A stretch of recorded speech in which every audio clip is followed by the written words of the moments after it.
IKN bukan maunya presiden, tetapi ini keputusan rakyat. Wah, dengar kalimat itu rasanya mau ngomong kotor, tapi sudah kotor orangnya, mau diapain lagi? Itulah NPD, penyakit kejiwaan yang dirinya selalu tidak mau disalahkan, orang lain yang disalahkan. Kalau benar hanya dirinya. Gaslighting yang membuat orang normal itu bingung, ditutupi kelemahan dirinya dengan love bombing, bagi-bagi jabatan, bagi para penjilat di sekelilingnya, bagi-bagi bansos agar dirinya bercitra baik, sehingga otak rakyat jelata ketutup bansos dan narasi baik.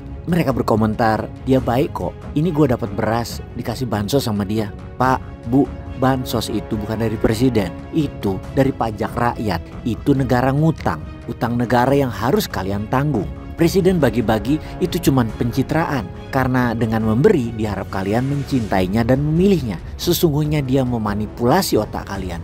Ini ibarat cerita rakyat. Ada rakyat lapar menghadap raja. Raja bilang kalian menghadap ke belakang sana. Kemudian rakyat itu dipotong telinganya, digoreng itu telinganya. Lalu raja memberikan makan kuping goreng itu ke rakyat yang menghadap belakang tadi. Dan apa komen rakyat tadi? Mereka bilang, wah raja baik banget ya, kita dibantu, kita dikasih makan. Padahal itu hartanya rakyat itu sendiri. Nah seperti itu memang raja narsistik. Kok bisa ya dia komentar bahwa ini keputusan rakyat? Oh, atau karena anggota DPR-nya yang menyetujui dan itu dianggap suara rakyat. Karena semua itu keputusan politik, karena mereka saling pegang biji. Dimainkanlah narasi bahwa ini keputusan rakyat. Fakta historis dan politisnya memang 93% anggota fraksi di DPR menyetujui, yang mana itu adalah fakta hukum yang merupakan representasi kemauan rakyat. Tapi kita perlu ingat bahwa semua orang sedunia hampir mengetahui bahwa DPR RI di masa Jokowi adalah tukang stempel dan pemandu hore eksekutif. Ramai di komisi bungkam di paripurna. Selesai kong kali kong, happy together. Undang-Undang Nomor 3 Tahun 2002 tentang IKN dibuat dengan super cepat, hanya 41 hari saja. Ada kesan kejar tayang agar IKN segera memiliki sandaran hukum, meski perpindahan itu sendiri digantungkan pada terbitnya Kepres. Kebut-kebutan ini yang menyebabkan status ibu kota Jakarta cepat dicabut dengan mengubah daerah khusus ibu kota DKI Jakarta menjadi daerah khusus Jakarta. Ini kalau kita tanya kepada pejabat DPR yang kita maki-maki mereka itu karena untuk pertama kali dalam sejarah Indonesia, gara-gara kalian dan presiden kalian itu, Indonesia tidak punya ibu kota. Kampret emang kalian. Undang-Undang Nomor 2 Tahun 2004 tentang daerah khusus Jakarta buru-buru diketok agar Jokowi leluasa menandatangani Kepres tanpa perdebatan hukum. Ia ingin soal IKN sepenuhnya kewenangan otoritatif dirinya, baik kapan pindah, siapa investor maupun pejabat yang diangkat sebagai kepala otorita IKN. Pindah ibu kota negara adalah proyek Jokowi dengan bantuan penasehat termasuk para dukun kayaknya. Triliunan rupiah dan APBN digelontorkan untuk memenuhi ambisi Jokowi tersebut.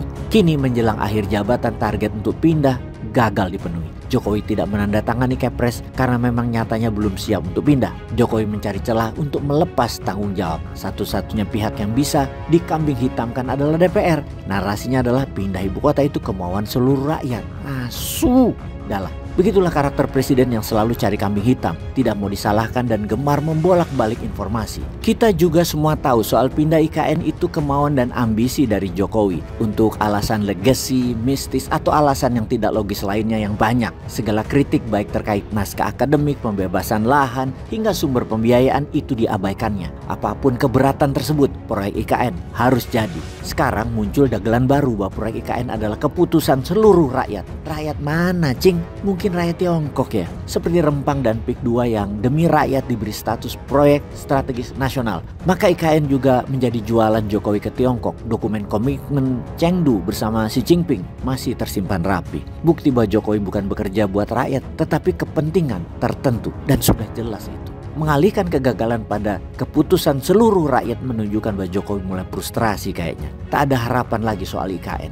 Sebagaimana kasus dugaan korupsi dana COVID-19, maka kasus pembiayaan IKN harus diperiksa atas kemungkinan kerugian negara tersebut. Tambah delik pengkhianatan negara kalau perlu. Peace.